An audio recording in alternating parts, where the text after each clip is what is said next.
কি করো আয়াস? আমি আমার ফ্যামিলির নাম লিখছি। ফ্যামিলির নাম লিখছো? হ্যাঁ, আচ্ছা, ফ্যামিলির সবার নাম লিখছো তুমি? সবার নামে। ও আচ্ছা, দেখি কার কার নাম লিখি। কার কার নাম লিখছো তুমি? এই যে আমার তো বাবা, মা, বুবু, আহিল। আহিলে দুইটা ল দিছো কেন বাবা? একটা ল। আরে তারপর আয়াস, তো তারপরে একটু পড়ে শোনাও কার কার নাম লিখলা। ইচ্ছে করছে না। হ্যাঁ, একটু দেখি, পড়ে শোনাও। আমার লজ্জা আবার- পাচ্ছ?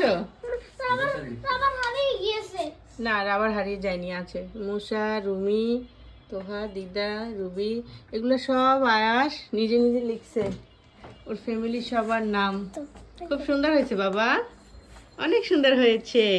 খুশি তুমি? আর পড়ে শোনাইতা কি কি লিখছো। এই যে কত সুন্দর করে লিখছে সবার নাম, এদেরকেও পছন্দ করে, এরা ওর ফ্যামিলির লোক। মাশাআল্লাহ।